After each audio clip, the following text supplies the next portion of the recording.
हम लोग क्या पढ़ रहे थे? कोलाइड्स। और कोलाइड्स के अंदर हम लोग आज पहले फ्लैश नोट्स लिख लेते हैं। ऊपर में लिखिए तो आप लोग फ्लैश नोट्स।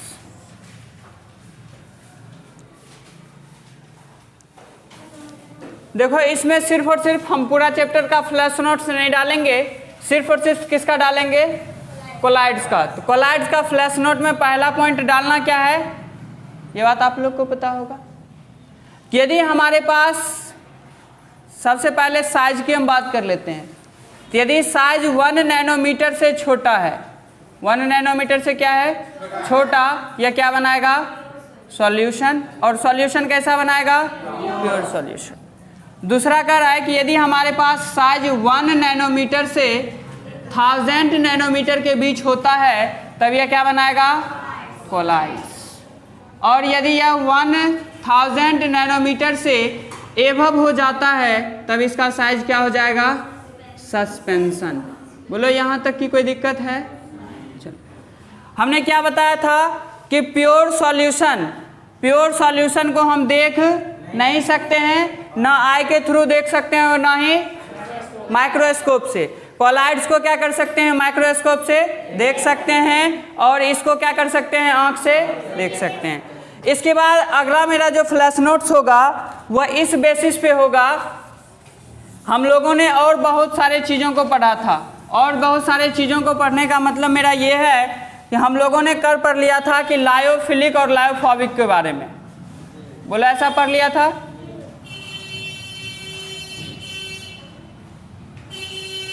इसमें क्या होता था कि डीपी और डीएम के बीच यदि अट्रैक्शन का फोर्स लगता है तब क्या होगा? लायोफिलिक। और डीपी और डीएम के बीच अट्रैक्शन का फोर्स नहीं लगेगा तो क्या होगा? लायोफोबिक। ये सारा का सारा बेसिक था, हम इसको यहीं पे छोड़ देते हैं। कल हमने पढ़ा था कि पार्टिकल के अकॉर्डिंग हम लोग कोलाइड्स को 3 पार्ट्स में बांटते हैं। बोलो बांटते थे, जिसमें पहला क्या होता था? Multi molecular collides. सेकेंड क्या होता है? Micro molecular colloids. और मेरा लास्ट क्या होता है? मिसेल्स। देखो हमने पिछली क्लास में मल्टी मॉलिक्यूलर कोलाइड्स और माइक्रो मॉलिक्यूलर कोलाइड्स के बारे में पढ़ लिया था, ठीक है। कल हमने बताया था कि हम लोग सॉप और डिटर्जेंट को देखते हैं। किसको देखते हैं? सॉप और डिटर्जेंट को। तो इसका मेन फॉर्म क्या होता है? हमने कल इसका फॉर्मूला बताया था C17H35COONA। बोलो ये होता है। आज इसका नाम आप लोग लिख लेंगे। इसका नाम क्या होगा?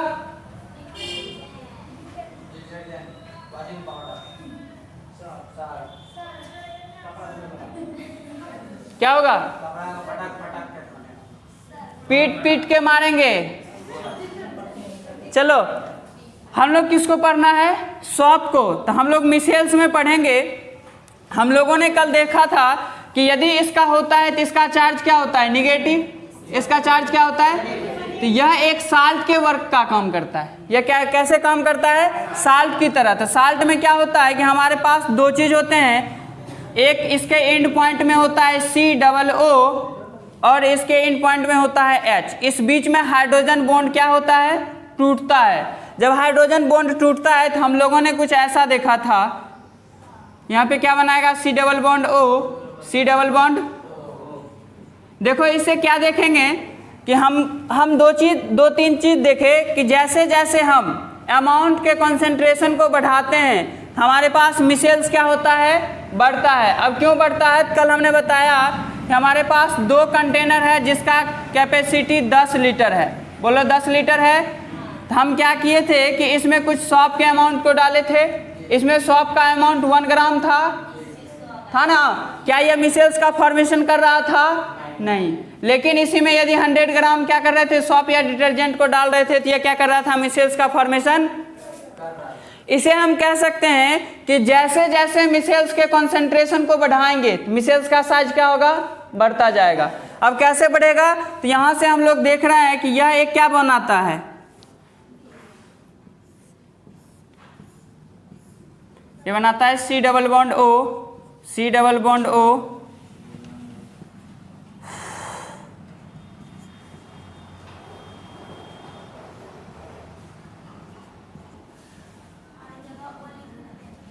क्या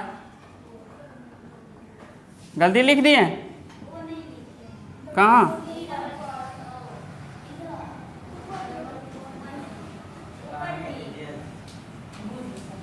देखो इस टाइप से हम देख रहे हैं कि यह एक क्लस्टर का निर्माण करता है। किसका निर्माण करता है, क्लस्टर का। और यह क्लस्टर क्या होगा, तो एक प्रकार का मिसेल्स होगा। यह क्लस्टर क्या होगा, एक प्रकार का मिसेल्स। तो ऊपर में आप लोग जहाँ पे फ्लैश नोट्स लिखे होंगे वहाँ पे लिख लो कि सॉप का जो सूत्र होता है वह होता है C17H35COO Na।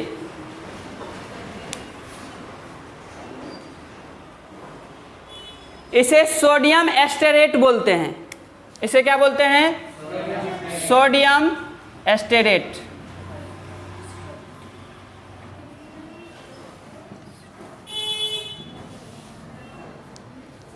सोडियम एस्टेरेट।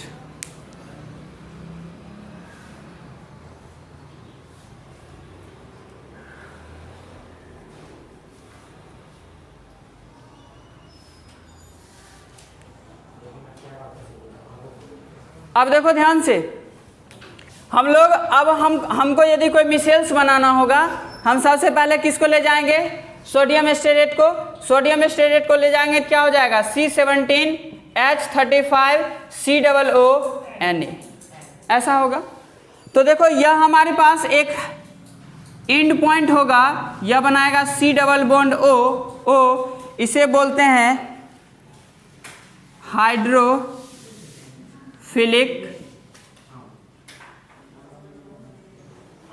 और यहाँ पे हो जाएगा H, इसे बोलेंगे हाइड्रोफोबिक। एंड अब यहाँ ध्यान से समझना, हम लोग करेंगे क्या कि हमारे पास जब ये टूटता है, यह एक साल्ट का फॉर्म करता है, क्योंकि C डबल O पे कौन सा चार्ज होता है, नेगेटिव, और Na पे क्या होता है, पॉजिटिव। हम लोगों ने ये सीखा है कि यहाँ पे अब यह एक बॉन्ड का फॉर्म करेगा। इस बीच में क्या होता है कि हाइड्रोफोबिक एंड, और यह क्या होता है, हाइड्रोफिलिक एंड। तो हम क्या करते हैं कि जैसे जैसे इसको कॉन्सेंट्रेशन को बढ़ाएंगे, कॉन्सेंट्रेशन को बढ़ाते हैं तो यह क्या बनाता है, एक लार्ज मॉलिक्यूल्स बनाता है। अब देखो इसमें डिफरेंस क्या है, हमने इस पढ़ा था कि मल्टी मॉलिक्यूलर कोलाइड्स में कि एक कोई सल्फर का एसिड एटम होगा, इसके 2000-3000 मॉलिक्यूल्स यदि इसके साथ अटैच्ड रहते हैं तब यह क्या बनाता है, एक टाइप का मल्टी मॉलिक्यूलर कोलाइड्स बनाता है। बट इसमें होता क्या है, इस बात को समझना, इस दोनों में फर्क क्या है। यह किसी भी जगह पे हो सकता है, लेकिन यह किसी भी जगह पे नहीं हो सकता। इस बीच में क्या होगा कि हमारा जितना भी वाटर का मॉलिक्यूल्स होगा ये सब के सब परिवेश के बाहर होगा, और इसमें जितना भी हाइड्रोजन का मॉलिक्यूल्स होगा वो सब के सब सेंटर में होगा। क्योंकि हम लोग जब वाटर में डिटर्जेंट को डालते हैं क्या बनता है, उसको कुछ देर हिलाने के बाद बाहर में झाग आता है, उस झाग में क्या भरा रहता है, एयर और ऑक्सीजन। धीरे धीरे वो क्या हो जाता है, ठंडा हो जाता है ना। अब देखो यदि नहीं समझ में आता है, हम लोग जब सॉप या डिटर्जेंट का यूज करते हैं ना, तो उसमें लिखा रहता है कि किसी कपड़े को धोने से पहले आधा घंटा तक उसमें डुबो के रखना है। इससे क्या होता है, उसका जितना भी झाग होता है वो धीरे धीरे क्या होता है, ऑक्सीजन में चला जाता है। वह एक बबल्स के फॉर्म में होता है, छोटा छोटा बबल्स होता है ना। जैसे हम लोग चापाकल से पानी चलाते हैं तो उसमें क्या होता है, छोटा छोटा बबल्स होता है, कुछ देर छोड़ देने के बाद वो बबल्स कहाँ चला जाता है, एयर में। उसी तरह से कह रहा है कि जब हम एक मिसेल्स का फॉर्मेशन करेंगे तो वह एक वह किसका फॉर्म रहता है, C17H35COO Na का। इसे हम बोलेंगे सोडियम एस्टेरेट, जो कि एक बॉन्ड बनाता है जिसमें एक एंड हाइड्रोफोबिक होता है और दूसरा क्या होता है, हाइड्रोफिलिक। इसमें हाइड्रोफिलिक एंड हमेशा किसके तरफ रहेगा, बाहर के तरफ। और ऐसे बहुत सारे हाइड्रोफिलिक एंड्स मिला के एक क्लस्टर का निर्माण करता है, जिसे क्या बोला जाएगा, मिसेल्स। बस मिसेल्स में हम लोग को इतना ही पढ़ना है। अब हम लोग थोड़ा पढ़ेंगे प्रिपरेशन ऑफ कोलाइड्स। आज हम लोग जो भी हमने बताया कि आज आपके क्लास में हमने क्या बेचेंगे, डिटॉल। वो डिटॉल एक्चुअल बेचना नहीं है, वो आप लोग को समझना है कि क्या करेंगे हम लोग। देखिए हम लोग अब किसको पढ़ेंगे, प्रिपरेशन ऑफ कोलाइड्स। हमने क्या बताया, इसे हम लोग दो टर्म में लिख सकते हैं, बाबू बात नहीं करो। एक क्या लिख सकते हैं, फिजिकल मेथड, और एक क्या हो जाएगा, केमिकल मेथड। फिजिकल मेथड में देखते हैं यह दो टाइप्स के होते हैं। फिजिकल मेथड्स कितने टाइप्स के होंगे, दो टाइप्स के, जिसमें पहला होता है कंडेंसेशन,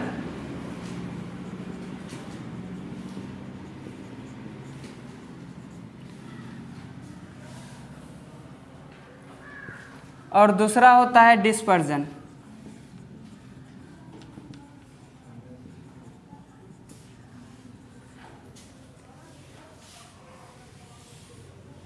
इसमें 4-5 होते हैं।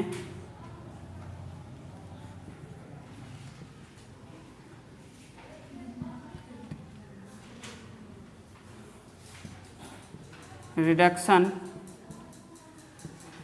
ऑक्सीडेशन, रिडक्शन ऑक्सीडेशन, हाइड्रोलाइसिस, और इसका एक जो होता है reduction oxidation hydrolysis,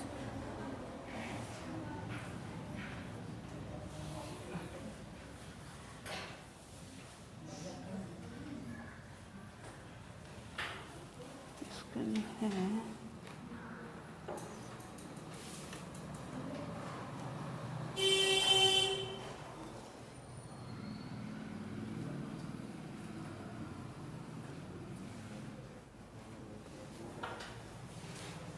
double decomposition.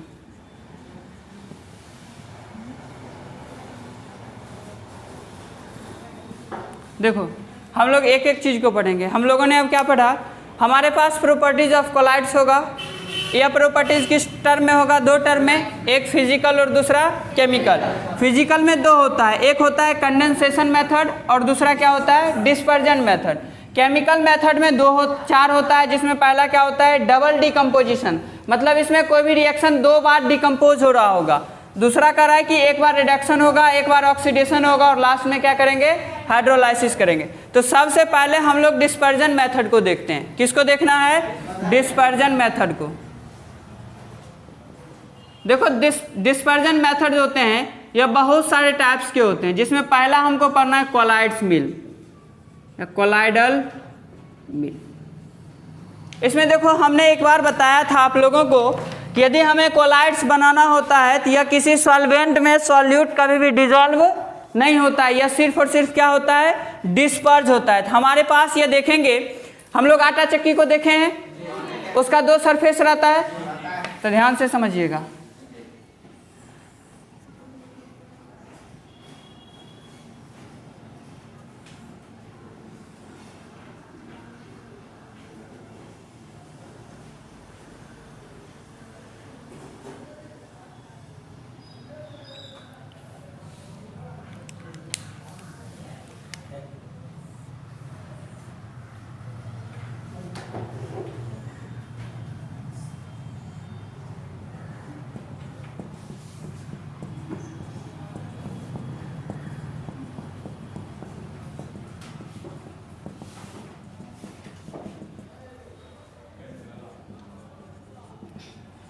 देखो ध्यान से समझना है हम लोग क्या कर रहे हैं। यह हमारे पास कोई आटा चक्की है। अच्छा बताओ, ये दोनों एक दिशा में घूमता है या एक दूसरे के विपरीत? यदि यह लेफ्ट से राइट घूम रहा है तो यह ऐसे घूमेगा। अब देखो इस बीच में हम क्या करेंगे कि हमारे पास दो चक्की है, दो चक्की के बीच में हम यहाँ पे AU पार्टिकल्स को रख देते हैं। किसको रख देंगे, AU पार्टिकल्स को। जब यहाँ पे हम AU पार्टिकल्स को रखेंगे तो यह क्या करेगा, घूम के इसको पीसेगा। पीसने के बाद इसका छोटा छोटा चूर्ण बनेगा पाउडर के फॉर्म में। अब यह पाउडर कहाँ आएगा कि इसके थ्रू इस कंटेनर में आएगा। जब इस कंटेनर में आएगा तो हमें बताएंगे आप लोग कि इसमें यह ऐसे करके दिखेगा, छोटे छोटे फॉर्म में दिखेगा ना। क्या हम लोग कोलाइड्स में जानते हैं कि ये कभी भी डिजॉल्व नहीं होगा, सिर्फ और सिर्फ डीएम जो है वो डीपी में क्या होता है, डिस्पर्स होता है, डिजॉल्व नहीं होता है। तो यहाँ से क्या देखेंगे कि जब इसे पीस करके बाहर निकाल करके हम एक कंटेनर मतलब वाटर में डुबाते हैं, यहाँ पे वाटर मेरा क्या होगा, डीएम होगा, और यह एयू का पार्टिकल जो होगा, एयू पार्टिकल जो होगा यह किसका काम करेगा, डीपी का। तो इस मेथड के थ्रू हम लोग को क्या करना है, कोलाइडियल मिल। कोलाइडल मिल में क्या करते हैं कि हम एयू के पार्टिकल को सबसे पहले पीसते हैं और पीसने के बाद एक कंटेनर में देते हैं। उस कंटेनर में देने के बाद हमारे पास एयू पार्टिकल डीपी का वर्क करता है और वाटर जो है वो किसका वर्क करता है, डीएम का।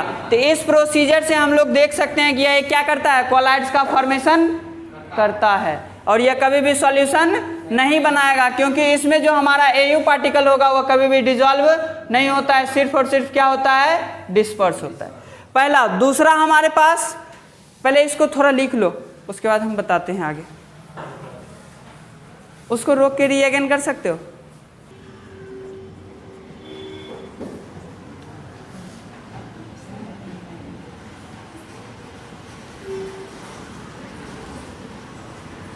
हमने क्या लिखा है कि इस विधि में एयू पार्टिकल को पीसकर वाटर मॉलिक्यूल्स के साथ डिस्पर्स्ड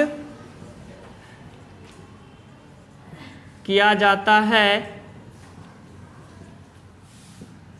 जिससे यह एक कोलाइड्स का निर्माण करता है।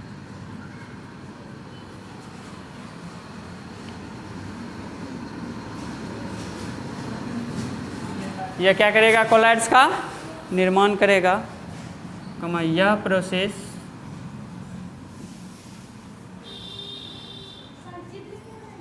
प्रोसेस पहले इसको लिख लेना है, उसके बाद फिगर बनाना है। कोलाइडियल मिल कहलाता है, कोलाइडल मिल कहलाता है। बंद करो उसको। क्या मेथड, इसमें क्या करेंगे, हमारे पास एक मेटल्स होगा या ऐसा एक कंटेनर्स होगा, इसमें बहुत सारे क्या होंगे, वाटर मॉलिक्यूल्स भरे हुए होंगे। क्या भरे हुए होंगे, वाटर मॉलिक्यूल्स। देखो हम लोग थोड़ा वैज्ञानिक प्रवृत्ति के लोग हैं, ठीक है, हम लोग को कुछ ना कुछ चाहिए, तो ध्यान से देखना। हम क्या करते हैं, इस बीच में 3 एलिमेंट में से किसी एक के सॉलिड को उठा के रख देंगे। 3 एलिमेंट कहेगा तो एयू, प्लेटिनम और एजी, इस तीनों में से किसी एक एलिमेंट को क्या करेंगे, उठा के रख देंगे। हम क्या करते हैं कि इस जगह पे एक सॉलिड सरफेस में एयू के मेटल को रख देते हैं। बोलो, रख दिया हमने। अब एयू के मेटल को रख देंगे, यहाँ से इसके 2 इलेक्ट्रोड्स को हमने निकाल दिया। जब इस 2 इलेक्ट्रोड्स में हाई वोल्टेज हम डालते हैं, इस 2 इलेक्ट्रोड में क्या करते हैं, हाई वोल्टेज को डालते हैं, तो यहाँ पे एक स्पार्क उत्पन्न होता है। क्या होता है, और यह स्पार्क इतना तेज होता है कि यह सॉलिड मेटल जो है डायरेक्ट वेपोराइजेशन में चला जाता है। कहाँ चला जाएगा, वेपोराइजेशन में। अब ध्यान से समझना कि वेपोराइजेशन में जैसे ही एयू का पार्टिकल जाएगा तो यह क्या करेगा, ऐसे करके इसमें बिखर जाएगा। बोलो, बिखर जाएगा, क्योंकि गैस के मॉलिक्यूल्स की डेंसिटी जो होती है वह सॉलिड और लिक्विड से क्या होती है, कम, घनत्व तो कम होता है ना। तो जैसे ये वेपोराइज होगा तो यह गैस बनेगा तो इसका मॉलिक्यूल्स ऐसे करके बिखर जाएगा। तो इस प्रोसीज में हम लोग क्या देखते हैं कि वाटर भी है और एयू का मॉलिक्यूल्स भी है, यह दोनों मिला के क्या बनाता है, एक कोलाइड्स। और इस विधि को पढ़ने के लिए हम लोग किसका यूज करते हैं, ब्रिज्ड आर्क मेथड।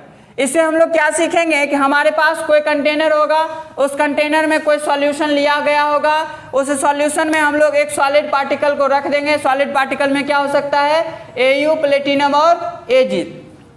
यहाँ से जब हम लोग हाई वोल्टेज को सप्लाई करते हैं, किसको सप्लाई करते हैं, हाई वोल्टेज को, तो हाई वोल्टेज सप्लाई करने के बाद एयू के पार्टिकल पे क्या होता है, एक स्पार्क उत्पन्न होता है। और यह स्पार्क इतना तेजी से होता है कि इस एयू पार्टिकल को सीधा वेपोराइजेशन में बदल देता है। वेपोराइजेशन में बदलने के कारण हम लोग क्या जानते हैं कि जब कोई एलिमेंट वेपोराइजेशन में जाता है तो उसके मॉलिक्यूल्स के बीच जो है डेंसिटी क्या होता है, घट जाता है। जब ये डेंसिटी घट जाएगा तो ये फैल जाएगा मॉलिक्यूल्स में। जब यह फैलेगा तो इस प्रक्रिया को क्या बोला जाता है, कोलाइड्स। क्योंकि हम लोग क्या जानते हैं कि डीपी और डीएम कभी भी डिजॉल्व नहीं होता है, वह एक दूसरे में क्या होता है, डिस्पर्स। और यही चीज को समझाने के लिए हम लोग लाए हैं क्या आज, वाटर और डिटॉल। तो सबसे पहले इसको लिख लो। इस विधि में जब एयू पार्टिकल पर इलेक्ट्रोड लगाकर, इस विधि में एयू पार्टिकल पर इलेक्ट्रोड लगाकर हाई वोल्टेज सप्लाई किया जाता है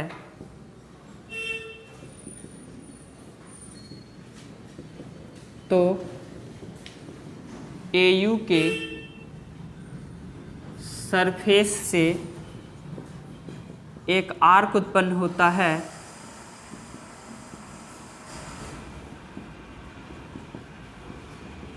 यह आर्क इतना तेजी से उत्पन्न होता है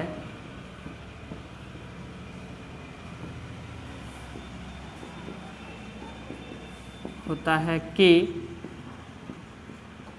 सॉलिड सीधा वेपर में बदल जाता है।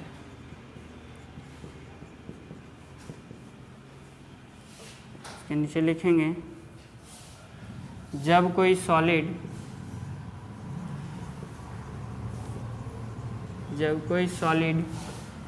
वेपर में बदलता है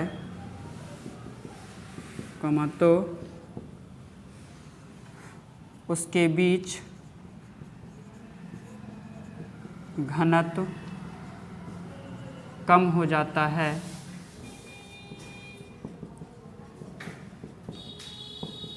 जिससे कोलाइड्स का निर्माण होता है।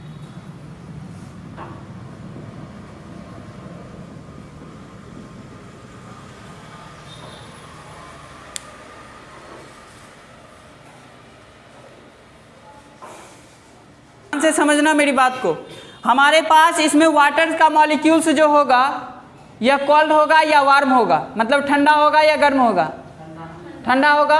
और जब यह वेपर में बदलेगा ये क्या होगा, हीट होगा। तो देखो दोनों में क्या होगा, एक गर्म है और एक क्या है, ठंडा, एक दूसरे को न्यूट्रल करेगा। बोलो न्यूट्रल करेगा ना, इस पे कोई चार्ज नहीं होगा। तो जब यह एक दूसरे को न्यूट्रल करेगा तो हम इसमें लिख सकते हैं क्या कि यदि कोई कोलाइड्स का निर्माण होता है, लिखेंगे कि कोलाइड्स हमेशा न्यूट्रल होता है। कोलाइड्स हमेशा क्या होता है। अब सपोज करो इस चीज को समझना है तो बाहर में बहुत ज्यादा धूप है, बोलो है, यह मेरे पास एक रूम है और इस रूम का टेम्परेचर -70 डिग्री सेल्सियस है। कितना है, -70 डिग्री। मेरे जैसा बेवकूफ आदमी उधर से दौड़ता हुआ आया और इस रूम के अंदर घुस गया, क्या बाहर निकलने की हिम्मत होगी। -70 डिग्री है, सोच के देखो, बाहर निकलने की हिम्मत होगी। अब यहां से कुछ क्वेश्चन से राज होगा, हम जाएंगे क्यों, हमें धूप लग रही है, हमें नहीं पता है कि इस रूम का टेम्परेचर -70 डिग्री सेल्सियस है। सेम यही कंडीशन किस में होता है, ब्रिज आर्क मेथड में क्या होता है कि यहाँ पे जो एयू का पार्टिकल है यह किस में है, सॉलिड फॉर्म में। जब हम यहाँ पे हाई वोल्टेज सप्लाई करते हैं तो ये डायरेक्ट कहाँ बदलता है, वेपर में। क्या इस एयू के मेटल को पता है कि हम कहाँ जा रहे हैं, कोल्ड वार में जा रहे हैं। तो यह क्या होता है कि इसमें जब वेपर निकलता है तो यह कोल्ड है, इस दोनों मिला को क्या करता है, न्यूट्रलाइज। इसलिए कभी भी कोलाइड जो होता है वह हमेशा किस में होता है, न्यूट्रल होता है, उस पर कोई चार्ज नहीं होता है। इसको भी कॉपी कर लीजिए कि कोलाइड्स हमेशा न्यूट्रल होता है, इस पर कोई आवेश नहीं होता है। इसको आज तीसरा मेरा कौन सा मेथड होगा, अल्ट्रासोनिक।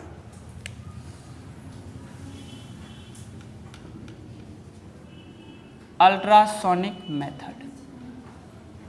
देखिए इस अल्ट्रासोनिक मेथड में क्या होता है, इसको लिखना नहीं है, सिर्फ और सिर्फ आज हम लोग समझ लेते हैं कि हमारे पास इसका यूज जनरली हम लोग इंडस्ट्रियल फॉर्म में करते हैं कि यह एक प्रकार का कंटेनर होगा और इसमें जो है कोई मेटल्स डाले हुए होंगे, बोलो डाले हुए होंगे। इसमें क्या किया जाता है कि जब अल्ट्रासोनिक रे पास करवाया जाता है, इसमें बहुत सारे केमिकल्स को डाल के अल्ट्रासोनिक रे को क्या कराया जाता है, पास। जब अल्ट्रासोनिक रे को पास कराया जाता है तो इसमें जितने भी छोटे छोटे मॉलिक्यूल्स होते हैं वो टूट जाते हैं। अब देखो इसमें क्या होगा, वाटर होगा, वाटर के साथ कुछ ना कुछ केमिकल्स डाले रहते हैं। यह क्या करेगा कि वाटर और केमिकल्स दोनों के तोड़ के उस मेटल को प्यूरिफाई करता है। क्या करता है, प्यूरिफाई। और जब कोई मेटल अल्ट्रासोनिक से निकल के आता है तो उसका लाइट हमेशा जनरल से हमेशा ज़्यादा होता है। जनरल से क्या होता है, अब देखो इसका यूज हम लोग कहाँ करते हैं, हम लोग स्टेनलेस स्टील का नाम सुने हैं, वो हम लोग कहाँ यूज करते हैं, अपने पार्ट्स ऑफ बॉडी में। जब हमारा हाथ टूट जाता है, पैर टूट जाता है, यदि हड्डी कोई डैमेज हो जाती है तो उस स्थिति में हम लोग क्या करते हैं, स्टेनलेस स्टील या टाइटेनियम के मेटल का यूज करते हैं। ठीक है, तो इस स्टेनलेस स्टील और टाइटेनियम को मेटल को धोने के लिए किसका यूज किया जाता है, अल्ट्रासोनिक मेथड का। क्योंकि जब तक हम अल्ट्रासोनिक मेथड का यूज नहीं करेंगे तब तक ये 100% मेटल साफ नहीं होगा। और इस चीज़ को समझ लीजिए कि यह एक दुनिया का ऐसा मेथड है कि इसके बाद साफ करने का दूसरा कोई तरीका अभी तक नहीं है। बाई चांस आगे हो सकता है, अभी तक इसलिए नहीं है क्योंकि यदि इसमें एक बाल का छोटा सा कण पड़ जाएगा ना, आप जब तक जिंदा रहेंगे तब तक आपके अंदर वो बाल पड़ा रहेगा। मेरी बात समझ रहे हैं, यह जिंदगी का लास्ट प्रोसीजर है, किसी भी मेटल को अल्ट्रासोनिक करने का लास्ट प्रोसीजर है कि इस मेथड में यदि कोई मेटल अल्ट्रासोनिक हो गया है तो आपके बॉडी में आराम से आ सकता है। और किसी भी जैसे प्राइवेट कंपनी बहुत सारियां हैं जहां पे जब तक अल्ट्रासोनिक नहीं होता है तब तक कोई मेटल पार्सल नहीं होता, और फाइनलाइज होता है अल्ट्रासोनिक मेथड। अल्ट्रासोनिक मेथड के बाद वो डायरेक्ट पार्सल होता है। यहाँ तक कहानी समझ में आ गया, चलो उसको बंद कीजिए। और लास्ट मेथड है वह क्या है, कंडेंसेशन मेथड। देखो कंडेंसेशन मेथड में क्या होता है हम लोग पढ़ेंगे अच्छे से। यह भी कितने टाइप्स के होंगे, 2 टाइप्स के। अब देखो ये कैसे होता है, चेंज इन सॉल्वेंट। सबसे पहले ये किस पे डिपेंड करेगा कि जब हम इसके सॉल्वेंट को क्या करेंगे, चेंज कर देंगे।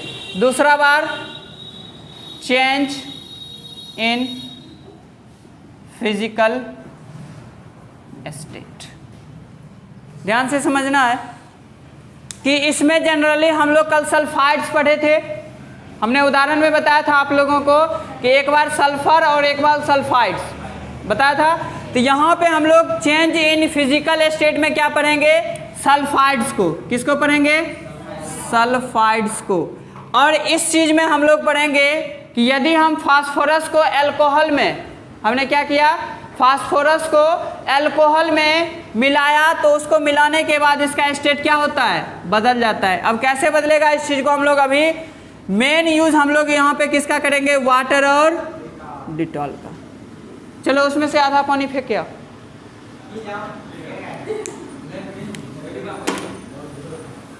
देखिए इसमें होगा क्या कि हमारे पास कोई ना कोई अभी सॉल्यूशन होगा, बोलो होगा। हमने बताया था कि होमोजीनियस सॉल्यूशन होता है तो वह सेम यूनिफॉर्म में होता है, कहीं से उठा लेंगे उसका यूनिफॉर्म क्या होगा, सेम। अब हमने क्या कर रहा है कि यहाँ पे हमारे पास सॉल्वेंट जो है वह डिटॉल है। सॉल्वेंट क्या है, डिटॉल। और यदि हम वाटर को उसमें डालते हैं, वाटर में क्या डालेंगे, डिटॉल, इसका पूरा का पूरा प्रॉपर्टीज चेंज हो जाएगा। और जब यह चेंज होगा तो यह क्या बनाएगा, कंडेंसेशन मेथड। और कंडेंसेशन मेथड किसका होता है, कोलाइड्स का। अब देखो यहाँ से 2-3 चीज समझना है। हमने अभी तक पढ़ा है क्या कि कोलाइड्स कभी भी डिजॉल्व नहीं होता है, वह सिर्फ और सिर्फ क्या होता है, डिस्पर्स। तो देखो हमारे पास लिक्विड है, हमने ये एक स्टेट बताया था ना। तो हमारे पास वाटर भी क्या होगा, लिक्विड में। और हमने क्या लिखा है, डिटॉल ना, डिटॉल भी क्या होगा, लिक्विड। जब यह लिक्विड भी क्या करता है, डिस्पर्स और डीएम और डीपी का काम करता है, फिर भी यह क्या बनाएगा, कोलाइड्स। अब हम लोग देखते हैं ना उसको ऑन करके ढक्कन ला खोल।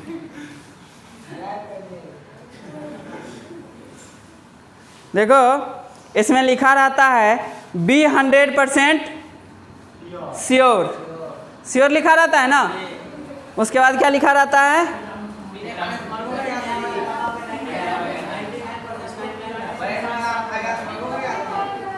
चलो हम लोग अपन काम करते हैं, दुनियादारी बाद में।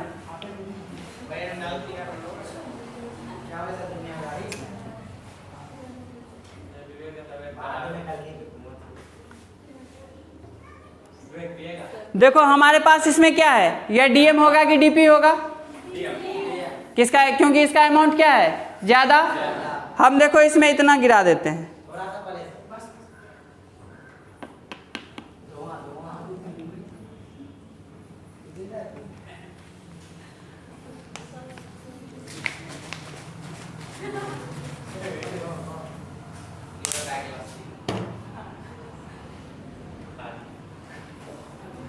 सबसे पहले देख लो यहाँ से, यह एक सरफेस फिनोमेन है। देखो यहाँ से आप लोग को दो चीज दिख रहा होगा, एक यहाँ पे वाटर है, इसके ऊपर में कुछ मॉलिक्यूल्स हैं। पहला नंबर तो ये सरफेस फिनोमेन होगा, एडजॉर्प्शन की प्रक्रिया हो रही होगी। इसको कुछ देर और बदलने दो। अब जैसे जैसे इसको देखोगे ना, इसका कलर क्या होगा, बदलता जाएगा। कलर जैसे जैसे बदलेगा तो हमने क्या किया कि सिर्फ और सिर्फ सॉल्वेंट को बदला। जब हमने सॉल्वेंट को बदला तो पूरा का पूरा मेथड बदल गया और यह क्या बनाता है, एक कोलाइड्स। इससे हम लोगों ने क्या समझा कि यदि हमारे पास डीपी भी लिक्विड होगा और डीएम भी लिक्विड होगा, फिर भी हम एक कोलाइड्स को बना सकते हैं, क्योंकि यह क्या है, हेटेरोजीनियस मिक्सचर है, यह होमोजेनियस मिक्सचर्स। अब देखो हमने बोला कि इसका अमाउंट देखो बहुत ज़्यादा था, अब ये धीरे धीरे क्या हो रहा है, लो हो रहा है। इसको 5 से 7 मिनट छोड़ देंगे तो ये डाउन हो जाएगा अच्छे से, और इसका कलर क्या होगा, चेंज। अब देखो हम लोग बेसिकली जानते हैं कि गोल्ड सोना जो होता है वो कैसे कलर का होता है, सिल्वर कलर का होता है। सिल्वर कलर का होता है ना, नहीं होता है, कैसा होता है, येलो कलर का होता है। चलो हम लोग बचपन से जानते हैं एक सोना कैसा होता है, येलो कलर का होता है। लेकिन जब हम लोग चेंज इन सॉल्वेंट करेंगे, बात यहाँ ध्यान से समझो, क्या करेंगे, चेंज इन, तो उसका कलर जो है ना वो पर्पल हो जाता है। क्या होता है, और इस पर्पल से पहले वो क्या रहता है, रेड। पर्पल से पहले क्या रहता है, अपने पास ग्रीन बोर्ड नहीं है, नहीं तो हम वो भी दिखा देते, क्योंकि वो चीज़ इस पे संभव नहीं है। तो हम लोग क्या देखेंगे कि ऐसे बहुत सारे कंटेनर्स होंगे, इसका कलर रेड होगा और इस पे एक इलेक्ट्रोड्स जमा होंगे, क्योंकि यह एक क्या है, एडजॉर्प्शन की प्रक्रिया हो रही है। क्या हो रही है, एडजॉर्प्शन की। तो धीरे धीरे इसका कलर बदलते बदलते रेड से क्या हो जाता है, पर्पल। तो आज से हम लोगों ने क्या सीखा कि सोना का कभी भी यदि कोलाइड सॉल्यूशन होता है और उसे कोलाइड के फॉर्म में प्रिपेयर्ड करेंगे तो वह हमेशा हमको कौन सा कलर देता है, पर्पल कलर देता है। बोलो यहाँ तक की बात समझ में आई। चलो उसको बंद करो। दूसरा हमारे पास अब एक क्या बच गया,